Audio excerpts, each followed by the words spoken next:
محترم سامعین ناظرین خواتین و حضرات، ہمارے پروگرام دار ارقم میں آپ کا خیر مقدم ہے۔ السلام علیکم ورحمۃ اللہ وبرکاتہ۔ میں ہوں آپ کا میزبان حافظ محمد دانش۔ آپ نے جو سوالات ہم تک پہنچائے ہیں ان کے جوابات کے لیے ہمارے ساتھ موجود ہیں مفتی احمد بن محمد رشد خان صاحب۔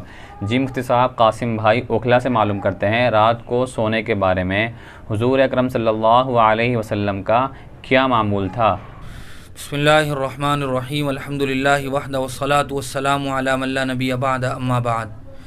عمومی طور پر حضور اکرم صلی اللہ علیہ وسلم کا معمول مبارک رات میں عشاء کے بعد جلد سونے کا تھا، اور آپ رات کے اخیر پہر میں تہجد کے وقت میں بیدار ہو کر نوافل کا اور تہجد کی اور وتر کی نماز کا اہتمام کیا کرتے تھے۔ حضور اکرم صلی اللہ علیہ وسلم نے امتیوں کے لیے بھی عشاء کے بعد جلد سونے کی تلقین کی ہے۔ بلا وجہ قصہ گوئی اور خرافات میں مبتلا ہونے سے منع فرمایا ہے۔ لہذا عشاء کے بعد اگر کوئی ضروری کام نہ ہو، مثال کے طور پر یا تو آدمی اپنے پڑھنے پڑھانے میں مشغول ہو، یا یہ کہ کوئی ضروری کام ہو ملازمت کا، یا یہ کہ اپنا کاروباری کوئی کام ہو، تو آدمی رات میں کر سکتا ہے۔ لیکن صرف آج کل کے زمانے میں دیر تک ٹی وی دیکھتے رہنا یا موبائل میں مشغول رہنا اور دیر تک باتوں اور گپ شپ میں مشغول رہنا، یہ شریعت کی نظر میں ناپسندیدہ ہے۔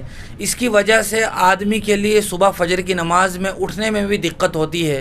بسا اوقات فجر کی نماز بھی چھوٹ جاتی ہے اور سونے میں گزر جاتی ہے اور دیر تک سوتے رہتے ہیں۔ حالانکہ صبح کے وقت حضور اکرم صلی اللہ علیہ وسلم کی ایک حدیث ہے کہ فجر کے بعد اللہ تبارک و تعالی نے لوگوں کے رزق میں برکت رکھی ہے، لہذا اس وقت اللہ سے مانگنے کا اہتمام کرنا چاہیے، نہ یہ کہ آدمی اس وقت سوتا رہے اور اس پر نحوست برستی رہے۔ انہی صاحب کا دوسرا سوال ہے، کیا کوہنی کھلی رکھ کر نماز پڑھنے سے نماز نہیں ہوتی ہے؟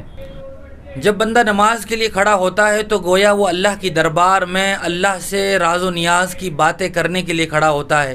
نماز یہ بندے کے لیے اور مومن کے لیے معراج ہے۔ جیسے حضور اکرم صلی اللہ علیہ وسلم کو جب اللہ تبارک و تعالی نے اپنے سے ہم کلامی کا بات کرنے کا شرف بخشا تو معراج کے لیے بلا لیا۔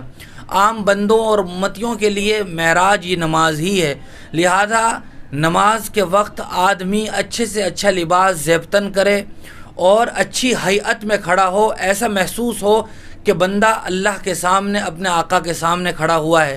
جب آدمی آستین چڑھے ہوئے یا گندے کپڑوں میں یا بغیر ٹوپی کے نماز پڑھتا ہے تو دیکھنے سے بھی ایسا محسوس ہوتا ہے کہ یہ آدمی لاوبالی پن اور لاپرواہی کے ساتھ نماز میں مشغول ہے، اور اسی لیے چڑھی ہوئی آستین کے ساتھ نماز پڑھنا یہ مکروہ ہے۔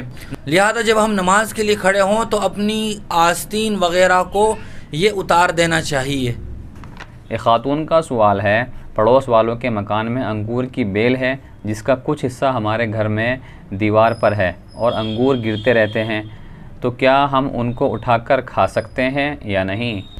بسا اوقات ایسا ہوتا ہے کہ درخت کی شاخیں وہ دوسرے کے گھر میں لٹکی ہوئی ہوتی ہیں، اور اگر اس پر پھل ہوتے ہیں تو پھل بھی اس کے گھر میں گر جاتے ہیں، لیکن اس پڑوسی کے لیے دوسرے جس آدمی کی ملکیت میں وہ درخت ہے اس کی اجازت کے بغیر ان پھلوں کو چاہے وہ از خود گر گئے ہوں اٹھا کر کھا لینا جائز نہیں ہے۔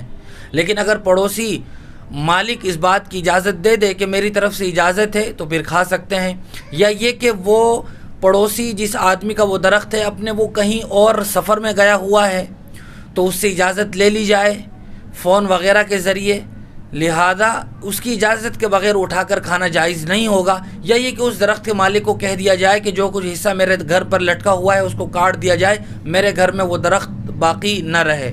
طیب بھائی معلوم کرتے ہیں، کیا کھانے کے بعد اسی برتن میں ہاتھ دھونے سے گھر میں مصیبت آتی ہے؟ صحیح بات کیا ہے، اس کی وضاحت فرمائیں۔ شریعت کی طرف سے تو اس بات پر کوئی پابندی اور ممانعت نہیں ہے کہ کھانے کے بعد اسی برتن میں ہاتھ نہ دھوئے جائیں، البتہ یہ ہماری تہذیب کے اور کلچر کے اور ادب کے بھی خلاف معلوم ہوتا ہے کہ آدمی نے جس برتن میں کھانا کھایا ہو اسی برتن میں ہاتھ بھی دھو لیے جائیں، اس سے دوسرا آدمی بھی گھن محسوس کرتا ہے، لہذا اس سے بچنا ہی چاہیے۔ ایک صاحب کا سوال ہے، نکاح میں گواہ کس کی طرف سے ہونا ضروری ہے، لڑکے کی طرف سے یا لڑکی کی طرف سے، اور کیا خواتین بھی نکاح میں گواہ بن سکتی ہیں یا نہیں؟ نکاح کے صحیح ہونے کے لیے دو بالغ مسلمان مردوں کا نکاح کی مجلس میں ہونا یہ ضروری ہے۔ البتہ یہ بات ضروری نہیں ہے کہ وہ دونوں گواہ لڑکے کی طرف سے ہوں یا دونوں لڑکی کی طرف سے ہوں۔ ایسا بھی ہو سکتا ہے کہ وہ دونوں لڑکے کی طرف سے ہوں یا دونوں لڑکی کی طرف سے ہوں یا ایک دونوں کی طرف سے ہو یا دونوں کی طرف سے کوئی نہ ہو، البتہ مجلس میں موجود ہوں، مسلمان بھی ہوں، بالغ بھی ہوں، جو اس بات پر گواہ بن سکیں کہ ان دو آدمیوں کا نکاح ہوا ہے۔ البتہ اگر دو مرد موجود نہ ہوں تو یہ ممکن ہے، اس بات کی اجازت ہے کہ ایک مرد ہو اور دو بالغ مسلمان عورتیں ہوں، تو اس بات کی گنجائش ہے۔ لیکن یہ نہیں ہو سکتا کہ صرف دو بالغ عورتیں ہوں، بلکہ ایک بالغ مسلمان مرد کا ہونا ضروری ہے، پھر اس کے علاوہ دو خواتین ہوں جو بالغ ہوں۔ انہی صاحب کا دوسرا سوال ہے، بہت سے لوگ کہتے ہیں کہ رات کے وقت پھول یا درخت کے پتے نہیں توڑنا چاہیے کیونکہ ان پر جنات سوتے ہیں، یہ بات کہاں تک درست ہے؟ مذکورہ بات کا شریعت اور سنت سے کوئی تعلق نہیں ہے، یہ ایک خیال ہے یا یہ کہ عرصہ دراز سے لوگوں کے درمیان پھیلی ہوئی بات ہے، اس طرح کی کوئی بات نہیں ہے۔ اگر کوئی آدمی توڑنا چاہے، پھول ہو یا پتا ہو، تو وہ توڑ سکتا ہے۔ جمیل بھائی معلوم کرتے ہیں، بہت سے لوگ میت کو دفن کرنے کے بعد قبر پر اذان دیتے ہیں، کیا یہ حدیث سے ثابت ہے؟ جی ہاں، بہت سے لوگ قبر پر میت کو دفن کرنے کے بعد اذان دیتے ہیں، لیکن یہ بالکل بدعت ہے، اس طرح کی کوئی بات شریعت اور سنت سے ثابت نہیں ہے۔ ایک خاتون کا سوال ہے، ایذان نام رکھنا کیسا ہے اور اس کے کیا معنی ہیں؟ ایذان کے معنی ہوتے ہیں اعلان کرنا، منادی کرانا، لوگوں میں کوئی اعلان کرانا، لہذا اگر یہ نام رکھنا چاہیں تو رکھ سکتے ہیں۔ بہت بہت شکریہ مفتی صاحب آپ کا، آپ نے سارے سوالات کے جواب ہمارے آڈینس تک پہنچائے، اور آپ سے بھی درخواست ہے کہ اسی طرح کی شرعی مسائل کی جانکاری کے لیے آپ ہمارے دار ارقم یوٹیوب چینل کو سبسکرائب کریں، لائک کریں اور اس کو شیئر بھی کریں، اور اسی طرح اپنے سوالات ہم تک پہنچاتے رہیں۔ جزاک اللہ۔